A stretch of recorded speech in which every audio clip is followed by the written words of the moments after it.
noite. Olá, boa noite. O Congresso Nacional promulga a reforma da Previdência com as novas regras para a aposentadoria. Uma surpresa na crise da Bolívia. Mesmo sem número suficiente de parlamentares na sessão da Assembleia Legislativa, uma senadora de oposição se proclama presidente da República. E 2 dias depois de renunciar, Evo Morales desembarca no México na condição de asilado político. O presidente Jair Bolsonaro diz que vai deixar o PSL e criar outro partido. O 9º da carreira política dele. A Fórmula 1 anuncia medidas para se tornar ambientalmente mais sustentável. E o Brasil obtém um resultado histórico no Mundial de Atletismo Paralímpico. Veja agora no Jornal Nacional.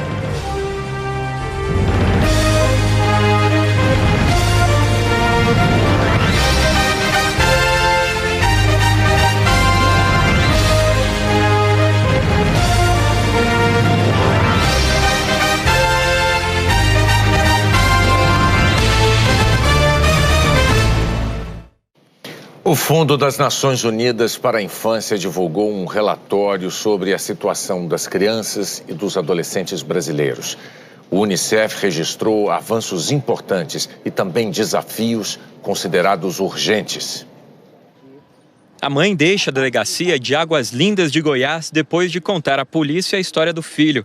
O menino que, aos 11 anos, se envolveu com tráfico de drogas, passou 17 vezes pela polícia nos últimos 2 meses e foi assassinado. É o 2º filho que eu perdo para a violência. O caso de Gabriel é só mais um nas estatísticas de jovens expostos a crimes violentos no Brasil. O Unicef mapeou 10 cidades e calcula que mais de 2.600.000 crianças e adolescentes estão expostas à violência urbana. E o aumento dos homicídios na faixa entre 10 e 19 anos é o que mais preocupa o Unicef. Entre 1990 e 2017, o número de assassinatos nessa faixa etária passou de 5.000 para 11.800 ao ano. Aumentou mais de 120%.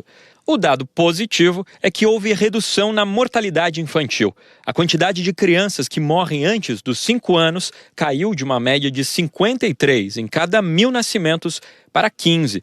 A redução foi de 71% no Brasil, enquanto no mundo a queda foi de 60%. Apesar de muitos avanços e muitos temas assim, nessas décadas, aumentou o impacto da violência armada em crianças e adolescentes. São milhões de crianças e adolescentes que vivem em áreas onde existe um conflito armado.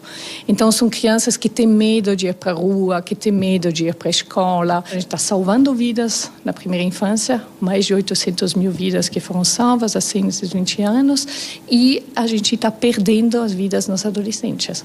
Esses dados só são possíveis porque há 30 anos o mundo passou a dar mais atenção às políticas públicas para crianças e adolescentes. A Convenção de 1989 sobre os Direitos da Criança foi o tratado que mais recebeu apoio na história das Nações Unidas, com a assinatura de 196 países.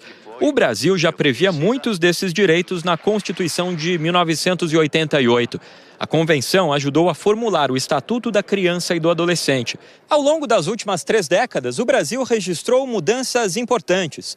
Em 1990, por exemplo, 80% das crianças estavam matriculadas. Já em 2017, mais de 95% das crianças e adolescentes frequentavam as escolas. Outro dado positivo é que o trabalho infantil também diminuiu. Tem mais criança e adolescente no país se dedicando exclusivamente aos estudos. Mas esses números ainda precisam melhorar. 2 milhões estão fora da escola no país. Isso sem contar os 2.600.000 alunos que reprovaram ano passado.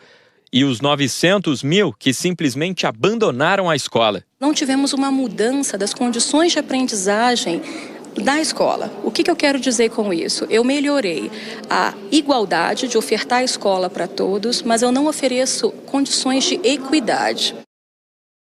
A partir do ano que vem, o governo federal vai oferecer mais dinheiro às prefeituras com melhor desempenho de indicadores na saúde.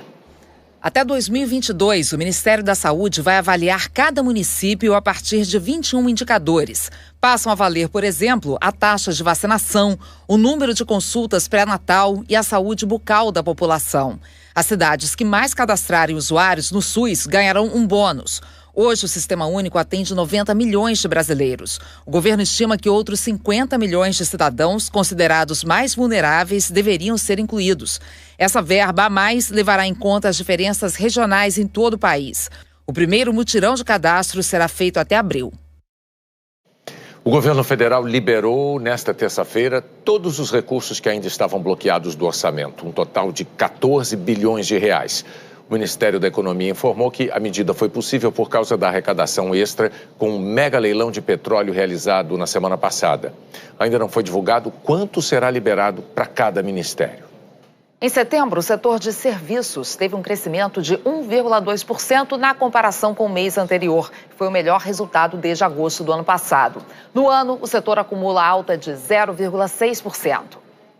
A Associação Nacional dos Magistrados da Justiça do Trabalho criticou o programa anunciado ontem pelo governo para estimular a contratação de jovens. O pacote do governo cria uma nova modalidade de contratação para jovens de 18 a 29 anos, com mudanças na lei. O empregado pode receber todo mês no contra-cheque uma parte das férias e do 13º salário. A multa do FGTS para demissão sem justa causa, que vai direto para o trabalhador, pode cair de 40% para 20%. Para incentivar as empresas a contratar, elas vão pagar menos imposto, cerca de 30% de redução. A contribuição para o FGTS cai de 8% para 2%. Acaba a contribuição patronal para o INSS, para o Sistema S e Salário Educação. As empresas poderão contratar até 20% dos funcionários nessa modalidade, pagando no máximo um salário mínimo e meio. A equipe econômica estima que o programa vai provocar em 5 anos uma queda de 10 bilhões de reais na arrecadação. E, para compensar, o governo decidiu cobrar contribuição previdenciária de quem recebe seguro-desemprego. E isso vai valer para todos os trabalhadores, não apenas os jovens. Esse tempo vai passar a contar para a aposentadoria. Quem é demitido sem justa causa recebe o seguro sem a cobrança do INSS. Com a medida provisória, vai passar a receber o valor já com o desconto, de 7,5% a 14%, de acordo com o valor do benefício. Com isso, o governo prevê uma arrecadação de até 12 bilhões de reais. Essas mudanças já estão em vigor porque a medida provisória foi publicada no Diário Oficial de hoje. Mas a MP ainda precisa ser aprovada pelo Congresso. Especialistas alertam. Na prática, o texto do governo criou um novo Código de Trabalho e deve enfrentar resistência. A Associação Nacional dos Magistrados da Justiça do Trabalho diz que a medida limita a atuação do Ministério Público do Trabalho. A associação é contra também mudar pontos tão importantes da lei por medida provisória. Jamais se viu uma medida provisória que invadisse o espaço da legislação complementar e ordinária como essa. No caso dos 40% do FGTS, é a própria Constituição que prevê como uma medida de limitar a dispensa arbitrária ou sem justa causa. E a Constituição diz que esse tema sempre vem por lei complementar. E o que se fez? Uma medida provisória. No caso previdenciário, da mesma forma. O que se está criando é um novo fator de contribuição previdenciária inédito, e isso por medida provisória. Tudo isso viola o artigo 62 da Constituição do Brasil. O secretário de Trabalho disse que o governo não está desrespeitando os direitos do trabalhador. Os temas que foram colocados nessa medida provisória são temas que foram discutidos por bastante tempo dentro do governo e já constaram, inclusive, de discussões dentro do Congresso Nacional. Não se trata de uma reforma trabalhista, se trata de aperfeiçoamentos na legislação que visam, mais uma vez, de um lado, melhorar a empregabilidade do jovem no momento em que o Brasil ainda luta para sair da pior recessão econômica da sua história. O sociólogo José Pastore, especialista em relações de trabalho, fez os cálculos e descobriu que um jovem contratado pelas regras da carteira verde-amarela pode custar quase a metade de um trabalhador com as leis atuais. O saldo é o seguinte: nesse nicho dos jovens, ela vai ajudar. Agora, é lógico, ela não pode resolver o problema dos 12 milhões de desempregados. Isso vai depender de muito investimento, de muito crescimento econômico por vários anos a fio, não é coisa rápida. Agora, existe um nicho que tem dificuldades específicas, que é o jovem, sem experiência. Vamos dar uma ajuda para ver se ele se encaixa. O Senado aprovou o aumento do limite do saque imediato do FGTS, de R$ 500 para R$ 998 para quem tinha saldo de até um salário mínimo na conta quando a medida entrou em vigor no dia 24 de julho. O texto segue para a sanção presidencial. O Congresso Nacional promulgou hoje a emenda constitucional com as mudanças promovidas pela reforma da Previdência. A sessão solene no plenário do Senado teve a presença dos presidentes do Senado, da Câmara, líderes de partidos, deputados e os relatores da proposta nas duas casas. O presidente Jair Bolsonaro e o ministro da Economia, Paulo Guedes, que mandaram a reforma para o Congresso em fevereiro, não participaram da cerimônia. Senadores e deputados defenderam as mudanças aprovadas pelo Congresso. O presidente da Câmara, Rodrigo Maia, do Democratas, disse que a reforma da Previdência atacou as desigualdades e defendeu outras pautas econômicas. Nós reduzimos desigualdade quando nós votamos a reforma da Previdência, porque aqueles que vão pagar mais pela reforma da Previdência são exatamente aqueles que estão no andar de cima e não no andar de baixo. Quando a gente discute reforma tributária, senador Davi, mais uma vez é uma reforma social. Nós concentramos, os impostos do Brasil em bens e serviços, e tributamos menos a renda. Significa que o nosso sistema tributário também é concentrador de renda. Significa que, mais uma vez, os ricos pagam menos impostos que os pobres nesse país. É por isso que nós não podemos deixar a reforma tributária para o futuro. O presidente do Senado, Davi Alcolumbre, do Democratas, disse que a reforma da Previdência coloca o Brasil no caminho da responsabilidade. Todos gostaríamos que as reformas não fossem necessárias. Porém, a realidade nem sempre se conforma com o nosso desejo. Ou a fazíamos, ou estaríamos aniquilados. Esta etapa se encerra. Mas ainda há muito a se fazer. Precisamos de uma reforma tributária, de uma reforma administrativa e de outras medidas que transformem o potencial do nosso país. E esse potencial seja transformado em resultados concretos para os brasileiros. A maioria das regras já passa a valer assim que a PEC for publicada no Diário Oficial da União. A reforma fixa uma idade mínima de aposentadoria, de 65 anos para homens e 62 para mulheres, tanto no setor privado quanto no público. E estabelece um tempo mínimo de contribuição. Na iniciativa privada, 20 anos para homens e 15 para mulheres. No setor público, 25 anos para homens e mulheres, com pelo menos 10 anos de carreira no serviço público e 5 anos no cargo. Para professores, a idade mínima será de 60 anos para homens e 57 para mulheres, com 25 anos de contribuição para todos. Todas essas regras valerão para quem começar a trabalhar a partir de agora, com a promulgação. Para quem já está no mercado de trabalho, haverá regras de transição. A reforma também criou novas alíquotas de contribuição previdenciária. Os percentuais do INSS passam a variar de 7,5% a 14% de acordo com a renda.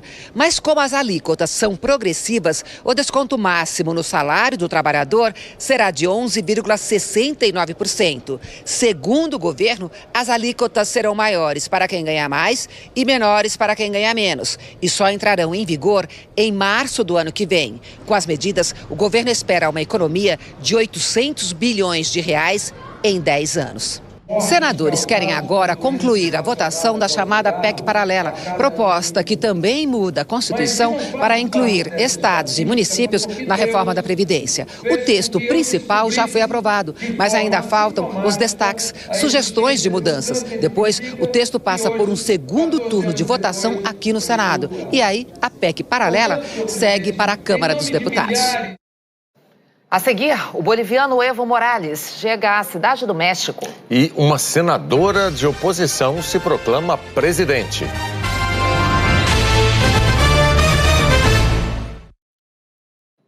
2 dias depois da renúncia de Evo Morales, uma senadora de oposição se proclamou presidente interina da Bolívia, mesmo diante de uma Assembleia Legislativa com número insuficiente de parlamentares. E o ex-presidente desembarcou no México na condição de asilado político. Evo Morales se despediu pelas redes sociais. Ontem, antes de deixar a Bolívia, publicou uma foto deitado no chão, dizendo que assim passou a primeira noite depois de renunciar ao cargo no domingo, no estado de Cochabamba, seu reduto político. Disse que era dolorido abandonar o país por razões políticas, mas que voltará em breve com mais força e energia. Evo Morales e o ex-presidente Álvaro Garcia Linera embarcaram num avião da Força Aérea Mexicana no fim da noite de ontem. A viagem deveria levar menos de 8 horas. O plano previa uma escala para reabastecer em Lima, no Peru. Mas o governo peruano revogou a autorização para pouso no país por motivos políticos, segundo o chanceler mexicano. O avião seguiu então para o Paraguai, no sul, e reabasteceu na capital, Assunção. Os militares bolivianos proibiram que a aeronave sobrevoasse o país de novo no segundo trecho da viagem, e o governo mexicano teve que redesenhar a rota de retorno. Pediu autorização do Brasil para sobrevoar o espaço aéreo brasileiro. O Itamaraty afirmou que o governo brasileiro deu a permissão imediatamente. Depois de passar pelo Brasil, o avião foi autorizado a seguir pelo espaço aéreo peruano. O chanceler mexicano afirmou que o Equador proibiu o sobrevoo no país, mas permitiu que o avião passasse por cima do mar equatoriano. Depois disso, seguiu até o México em águas internacionais. Foram 14 horas de viagem até o pouso na cidade do México por volta de 2 da tarde, no horário de Brasília. O governo mexicano disse que foi como uma viagem pela política latino-americana e como se tomam as decisões e os riscos que se correm, e que não vai revelar onde Morales vai morar por razões de segurança. Ao desembarcar, Morales voltou a falar que sofreu um golpe de Estado, cívico e político. O ex-presidente agradeceu ao México e ao povo boliviano por salvarem a vida dele e disse que, um dia antes da renúncia, opositores ofereceram $50 mil para que um integrante de sua equipe de segurança o entregasse. O governo do México também afirma que Morales foi vítima de um golpe. O presidente do Paraguai, Mário Abdo Benítez, disse que se Morales renunciou à presidência da Bolívia, não se pode falar em golpe de Estado, mas que, se ele pedisse, o Paraguai teria concedido asilo político. O porta-voz do secretário-geral das Nações Unidas evitou classificar a situação no país como golpe. Disse que não cabe à ONU definir a situação na Bolívia. O Itamaraty declarou hoje, em nota, que o governo brasileiro rejeita inteiramente a tese de golpe na Bolívia. A repulsa popular após a tentativa de estelionato eleitoral, constatada pela Organização dos Estados Americanos, o qual favorecia Evo Morales, levou à sua deslegitimação como presidente. 3 dias atrás, o parecer da OEA de que houve irregularidades graves na eleição da Bolívia mudou o rumo do país com a força de um terremoto. Mas hoje, o posicionamento diplomático da organização não passou de um pequeno ruído. Na reunião extraordinária convocada para hoje aqui na OEA, em Washington, 15 países, incluindo o Brasil, a Argentina e os Estados Unidos, publicaram uma declaração que rechaça os atos de violência e pede uma saída para a crise, respeitando a Constituição boliviana. O México não assinou a declaração. E o secretário-geral da OEA, o uruguaio Luiz Almagro, ironizou. Disse que um golpe na Bolívia aconteceu, mas não nesse último fim de semana, e sim no dia 20 de outubro, quando a fraude eleitoral foi cometida. Na Bolívia, depois de uma tarde inteira de incertezas na Assembleia Legislativa, a senadora Janine Áñez decidiu assumir interinamente a presidência da República. E houve mais protestos fora do prédio. Antes da partida de Evo Morales, ontem à noite, o comandante das Forças Armadas anunciou que enviaria tropas às ruas da Bolívia para reforçar a segurança ao lado da polícia e impedir uma escalada da violência. Na madrugada, as ruas de La Paz ficaram desertas. Moradores fizeram bloqueios e barricadas com fogo para controlar a entrada de pessoas nos bairros. Este boliviano disse que as pessoas estavam armadas com paus e pedras. Escutamos bombas, não pudemos dormir à noite. Anoche não hemos podido dormir.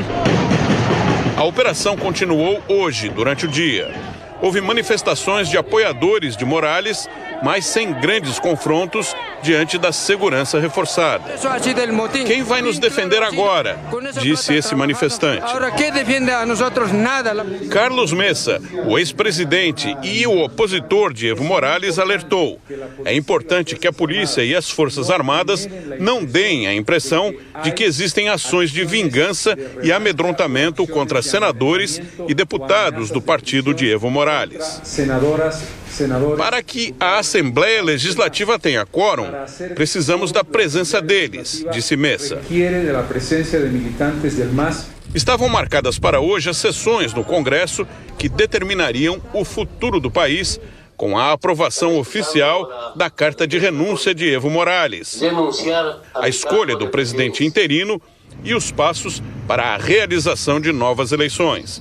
Mas parlamentares do partido de Morales não compareceram. Eles são maioria no Senado e na Câmara dos Deputados.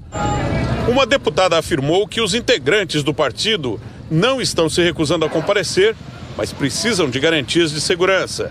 É que hoje não tinham como chegar à Assembleia sem correr riscos. Sem quórum, a sessão na Câmara foi adiada. Mas os senadores que estavam presentes decidiram se reunir mesmo sem o quórum mínimo.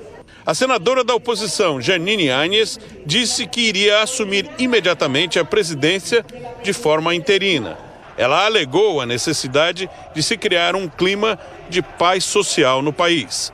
A Bolívia estava sem comando desde domingo, depois da renúncia de Morales, do vice-presidente e dos presidentes da Câmara e do Senado, todos governistas.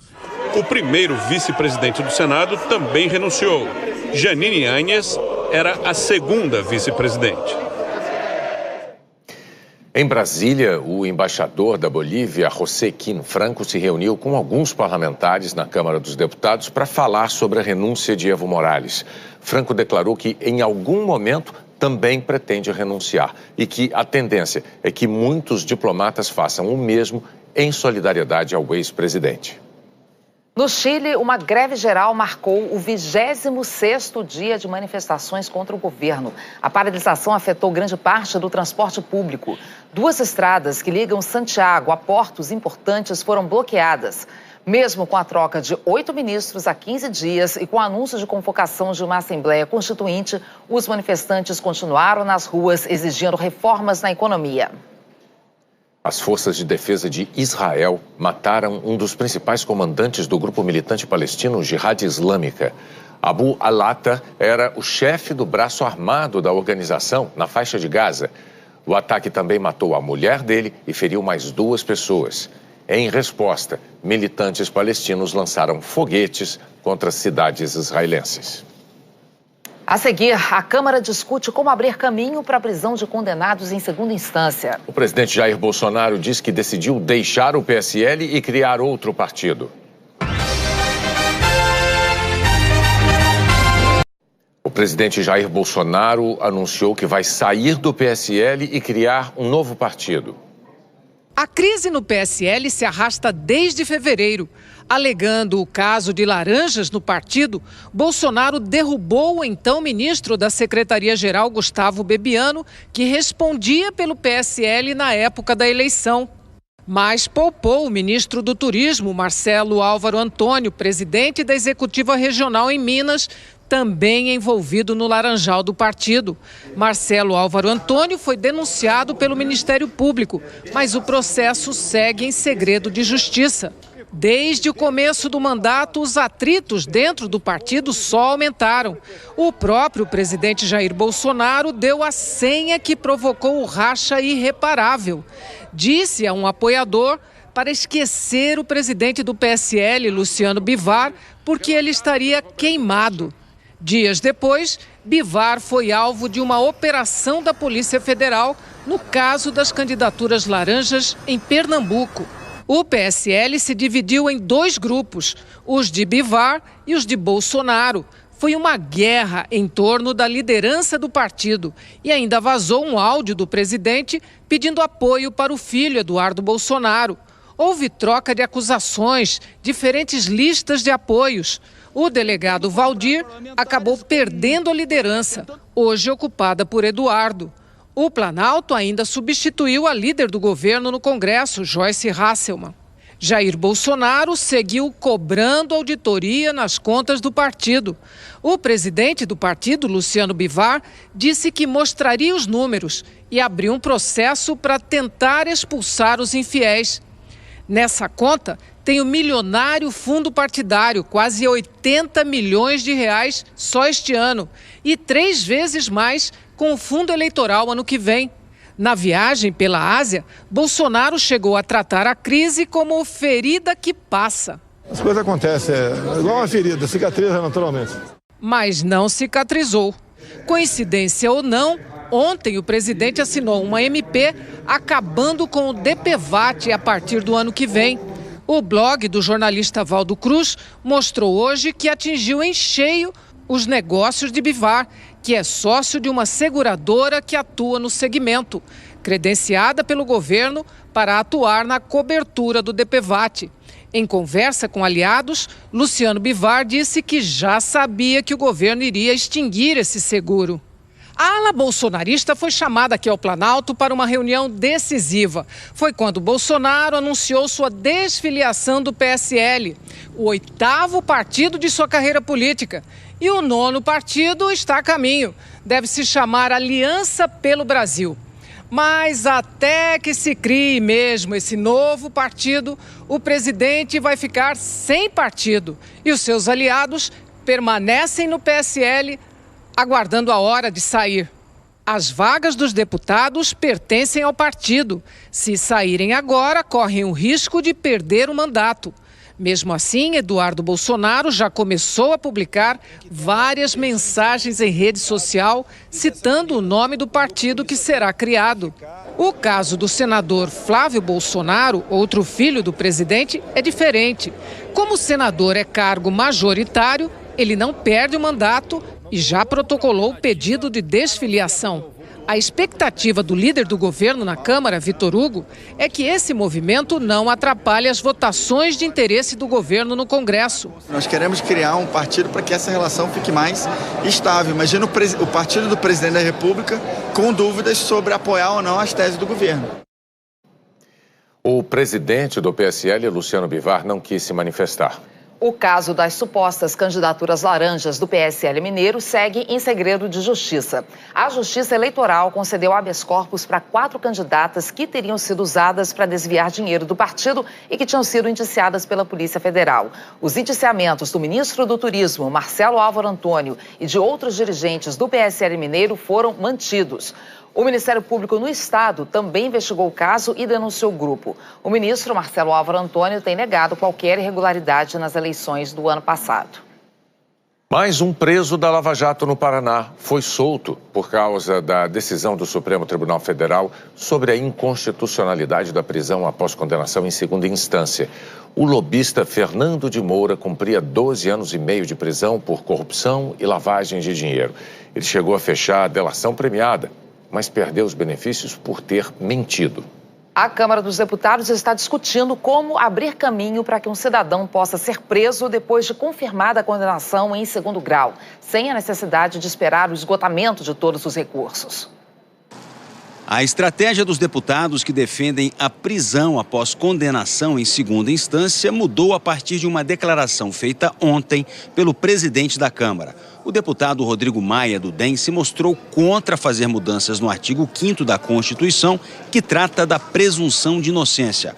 Maia disse que isso fere uma cláusula pétrea da Constituição, que só pode ser modificada por uma Assembleia Constituinte. Foi a deixa para uma mudança de posição do deputado Alex Manente, do Cidadania. Ele é o autor da proposta de emenda à Constituição que propõe mudar o artigo 5º. Agora ele quer juntar a esse texto uma alteração de outros artigos constitucionais. O artigo 102, que trata dos recursos ao Supremo Tribunal Federal, e o 105, dos recursos ao Superior Tribunal de Justiça. Esses dois recursos passariam a ser uma nova ação e não mais o prosseguimento do processo. Com isso, o julgamento terminaria na segunda instância, que seria considerada o trânsito em julgado. E, segundo os defensores da proposta, permitiria a prisão do condenado sem afetar a presunção de inocência. Hoje, o trânsito em julgado só termina depois dos recursos no Supremo Tribunal Federal. Essa proposta tramitou no Senado de 2011 a 2018, mas acabou arquivada sem votação no plenário. Ela foi inspirada em uma sugestão do então presidente do Supremo, ministro César Peluso. A proposta não reduz o número de recursos aos tribunais superiores. A votação dos textos de Manente, que tratam dos 3 artigos da Constituição, deve ficar para a semana que vem na Comissão de Constituição e Justiça da Câmara. Nós estamos aproveitando o momento em que se está discutindo a prisão em segunda instância para consolidar o trânsito em julgado na segunda instância e diminuir o espaço recursal que existe nos processos jurídicos no Brasil. Isso daria maior celeridade, não permitiria que teríamos recursos apenas protelatórios e faríamos com que o sistema brasileiro fosse mais rápido. Os deputados também discutem estabelecer a prisão após condenação em segunda instância por projeto de lei, alterando o Código de Processo Penal. Há 3 alternativas na Câmara. Resgatar o trecho do pacote anticrime do ministro da Justiça e Segurança Pública, Sérgio Moro, que foi rejeitado num grupo de trabalho. Isso poderia ser feito na CCJ ou no plenário, mas há resistências entre os deputados investigados na Lava Jato. Alterar o artigo 283 do Código para permitir a prisão após condenação em segunda instância. A proposta foi apresentada pelo deputado Gilson Marques, do Novo. E elaborar um novo Código de Processo Penal, mudança mais complexa e demorada. No fim da tarde, a presidente da CCJ do Senado, Simone Tebet, do MDB, anunciou que na semana que vem a comissão começa a tratar do pacote anticrime do ministro Sérgio Moro, que também foi entregue ao Senado, e que pode ser votado pelos senadores independentemente do que está tramitando na Câmara. A senadora vai colocar também em discussão, na CCJ, uma proposta do senador Oriovisto Guimarães, do Podemos, que quer incluir no artigo 93 da Constituição a possibilidade de prisão após decisão de órgão colegiado. Além dessas propostas, ainda tem outros 5 projetos no Senado que tratam do tema. Mudar apenas o Código de Processo Penal para estabelecer a prisão após condenação em segunda instância seria mais fácil e rápido porque exige um número menor de votos e uma tramitação bem mais simples. E há a indicação de que a maioria dos ministros do Supremo considera que o Congresso tem poder para isso. 7 ministros deram votos nesse sentido. Esse foi o repórter Júlio Mosquera e não Vladimir Neto, como nós acreditamos erroneamente há pouco. Desculpe. O presidente Bolsonaro sofreu uma derrota hoje no Congresso. Parlamentares consideraram inconstitucional a medida provisória que dispensava grandes empresas de publicar balanços contábeis nos jornais impressos. O presidente Jair Bolsonaro assinou a medida provisória em agosto. Na época, Bolsonaro criticou a imprensa, disse que a medida reduziria a receita dos jornais e que estava retribuindo o tratamento que recebeu durante a campanha eleitoral. A MP altera a lei das sociedades anônimas, retira o trecho que estabelece que balanços e demonstrações financeiras deveriam ser publicados por jornais de grande circulação e estabelece que as empresas poderiam divulgar os balanços e demais documentos de publicação obrigatória apenas em sites próprios da Comissão de Valores Mobiliários ou da Bolsa de Valores. Na comissão mista que analisou a MP no Congresso, a relatora, a senadora Soraya Tronic, do PSL, pediu a aprovação do texto. A comissão, no entanto, rejeitou o parecer da relatora por 13 votos a 5. E a maioria dos parlamentares aprovou o voto em separado da senadora Rose de Freitas, do Podemos, que afirma que a medida provisória é inconstitucional e pede que o texto seja arquivado. O voto aprovado considera que a MP carece de importância e de relevância, dado que o tema acabou de ser disciplinado em lei recentíssima este ano. A Lei 13.818 diz que as empresas poderiam publicar em mídia impressa demonstrações financeiras em formato reduzido a partir de 2022. Além disso, o texto ressalta que é inconstitucional qualquer norma que faça intervenção na economia, ignorando meios mais brandos para se alcançar os objetivos. Os efeitos da retórica montada para colocar um projeto desse na casa fez o efeito contrário. Acordou um sentimento das pessoas que o que é importante, é legal, tem que ser aprovado. Essa matéria, além de inconstitucional, é totalmente irrelevante, não precisava estar na casa e por isso teve essa derrota, aprovando, inclusive, um voto em separado. O texto segue agora para o plenário da Câmara. Se os deputados também votarem contra o texto, a medida provisória será arquivada definitivamente.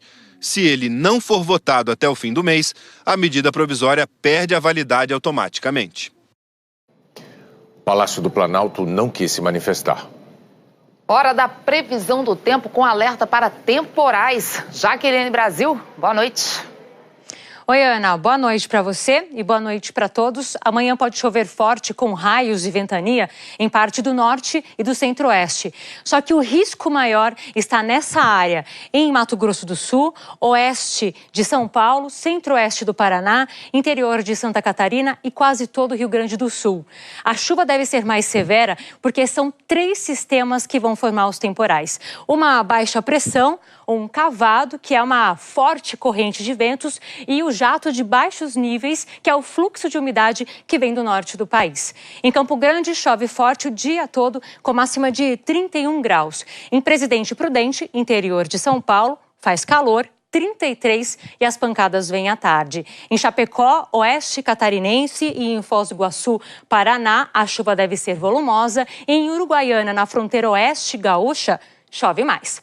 No norte, o risco de temporal é para o Amazonas, também Roraima. Agora, nessa área aqui em amarelo, passando pelo norte, também centro-oeste, sudeste, chegando até o sul, pode chover forte, só que de forma isolada. E no Espírito Santo, a chuva deve ser mais intensa e encorpada.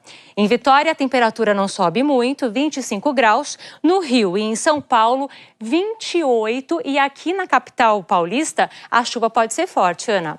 E o Nordeste, como fica, Jaqueline? Com sol, tempo firme, isso em grande parte da região. Chuva fraca só na divisa do Maranhão com o Piauí e também parte do litoral leste nordestino. As temperaturas ficam altas no Nordeste e em quase todo o país. 36 em Palmas, também em Goiânia, 35 em Cuiabá, 32 em Fortaleza e 39 em Teresina, que é sempre a capital que faz mais calor, principalmente em novembro, que é um dos meses mais quentes na região. Ele se junta a setembro, outubro e dezembro. E é quando as máximas ficam facilmente acima dos 35 graus nas áreas em vermelho, ou seja, em praticamente toda a região. Amanhã, Barra, no oeste da Bahia, vai ser a cidade com a maior temperatura no país. Às 10 horas da manhã, os termômetros devem marcar 30 graus, no meio da tarde, 40, e à noite cai só um pouco, 32 graus, Ana. E ainda muito calor, muito quente. Obrigada, Jaqueline. Até amanhã. Até amanhã. E daqui a pouco, a Fórmula 1 anuncia medidas para se tornar ambientalmente mais sustentável. O Brasil obtém um resultado histórico no Mundial de Atletismo Paralímpico.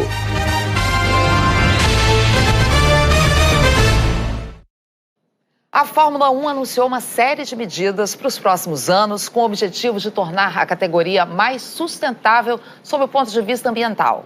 A corrida agora é para limpar as pistas de automobilismo da sujeira do carbono.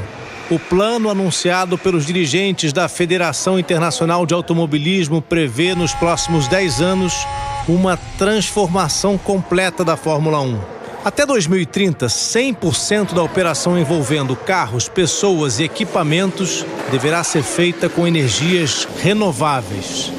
Um pouco antes disso, em 2025, plásticos descartáveis já serão proibidos durante os eventos. E todo o lixo vai ser reutilizado ou reciclado. Mas já em 2021 virá uma mudança dentro das pistas. A gasolina usada pelos carros da Fórmula 1 deverá ter ao menos 10% de biocombustível. Isso pode interferir na performance dos carros, mas é o preço a ser pago. Por incrível que pareça, nessa corrida para tornar a Fórmula 1 mais verde, o que acontece no asfalto nem é tão importante assim. Os treinos e provas, com todo o combustível que eles consomem, respondem só por 0,7% da poluição. O grande problema está na montagem do chamado circo da Fórmula 1. Toda a logística envolvida em movimentar os carros e equipamentos de circuito em circuito, usando aviões, navios e caminhões, representa 45% das emissões de carbono da Fórmula 1. As viagens de pilotos e das equipes são 27% desse total. E há ainda o que é emitido na fabricação dos carros. Depois que todo esse plano ambiental for implementado, ninguém vai estranhar se no GP de 2030 até o asfalto mudar de cor. Sexta-feira tem Brasil e Argentina na Arábia Saudita. A seleção treinou hoje em Abu Dhabi com os 23 jogadores em campo, mas o técnico Tite não anunciou a escalação do time para o amistoso. 3 velocistas brasileiros conseguiram um feito inédito no Mundial de Atletismo Paralímpico. É tudo nosso! É tudo deles. Ouro, prata e bronze. Pela primeira vez na história dos 100 metros rasos na classe de amputados de membros superiores. Petrúcio Ferreira ganhou a prova pelo 2º Mundial seguido. Muita alegria para minha família, com certeza, lá na minha Paraíba, João Pessoa, o Nordeste inteiro, dedica essa medalha. O Washington Júnior estreou com a prata. A emoção é enorme, por mais de ser novato aqui, é uma honra pegar a experiência com esses dois feras. Já o bronze de Johansson Nascimento foi a 11ª medalha dele em mundiais. Eu não tenho dúvida que toda a nação brasileira está bem feliz com esse pódio triplo do Brasil. O Mundial foi ainda mais especial para o Petrúcio Ferreira, porque ele deixa Dubai bicampeão do mundo, classificado para os Jogos de Tóquio e como o atleta paralímpico mais rápido de todos os tempos. Na semifinal disputada pela manhã, Petrúcio fez o tempo de 10 segundos e 42 centésimos e superou a marca de 10,45 do norueguês Salum Cachafali, atleta da classe de baixa visão. Isso é um sonho desde que eu entrei no Paradesporto, era essa minha meta, buscar o Paralímpico mais rápido do mundo. E agora é buscar melhorar minhas próprias marcas agora. Washington Júnior e Johansson Nascimento também se garantiram nos Jogos Paralímpicos do ano que vem pelo índice técnico. E que venha Tóquio, que eu tenho certeza que vamos treinar bastante para fazer mais uma vez esse pódio triplo lá no Japão. Muito bom. O Jornal da Globo é depois de Filhos da Pátria. Boa noite. Uma boa noite para você e até amanhã.